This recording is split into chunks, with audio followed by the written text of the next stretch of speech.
मैं अपने मोजे कैसे रखती हूँ, तो इस तरीके से मैंने बना रखी है एक किट और उसमें इस तरीके से मैं अपने मोजों को फ़ोल्ड करती हूँ और उनके रखती हूँ। इसी में बच्चों के, सारे लोगों के मोजे तो हमें बहुत ही आसानी से मिल जाते हैं।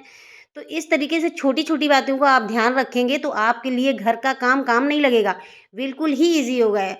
कोई भी चीज़ कोई माँगे तुरंत ही मिल जाएगी, अलग-अलग रखें तो इस तरीके से मैं अपने मोजों को फ़ोल्ड करके रखती हूँ और मैंने इसी में अपने रुमाल वगैरह भी स्टोर करके रखे हुए हैं और इसमें चेन भी लगी हुई है। आप इसे भी अपने घर में ही कपड़े से सिल सकती हैं।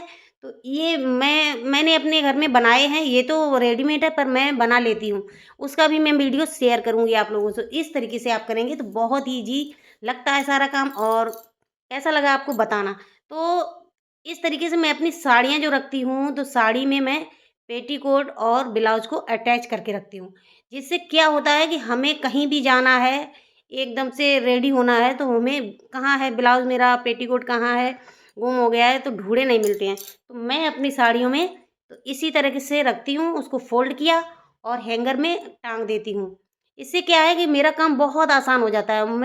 मुझे बहुत ही जल्दी कहीं भी जाना है अर्जेंट तो एकदम से मिल जाता है। इस तरीके से मैं अपनी साड़ियों को टाँग के रखती हूँ।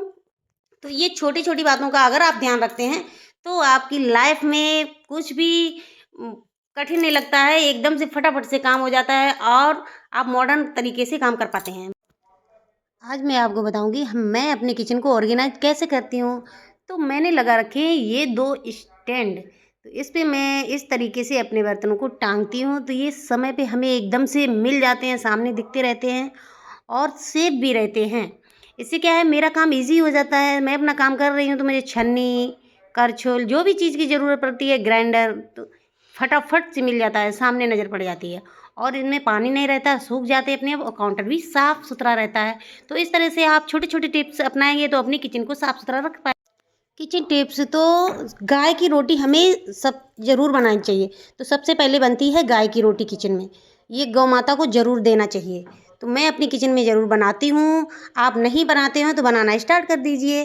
तो ये है हॉट केस मेरा, तो इसमें मैं ये कपड़ा बिछाती हूँ। इसको मैंने बना रखा है रोटी रखने के लिए। ये मैंने खुद सिला है और इसका भी मैं वीडियो शेयर करूँगी आप लोगों से कैसे बनाएँ। तो यहाँ पे बन रही है गाय की रोटी, तो गाय की रोटी तो बहुत ही ज़रूरी है। अन्नपूर्णा की कृपा बनी रहती है, किचन में भंडार भरे रहते हैं, तो ये काम अगर आप नहीं करते हैं तो करना स्टार्ट कर दीजिए। तो इस तरीके से मैं तो अपनी किचन में सबसे पहले गाय की रोटी बनाती हूँ, तो इसका बहुत ही हमारे जीवन में महत्व है।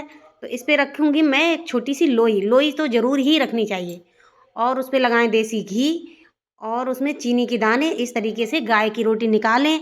इससे हमारे जीवन में खुशियाँ आती हैं, हमारे किचन में भंडार भरे रहते हैं, अन्नपूर्णा का हमें आशीर्वाद मिलता है। ये छोटी-छोटी चीज़ें करके आप अपने जीवन में खुशियाँ ला सकते हैं।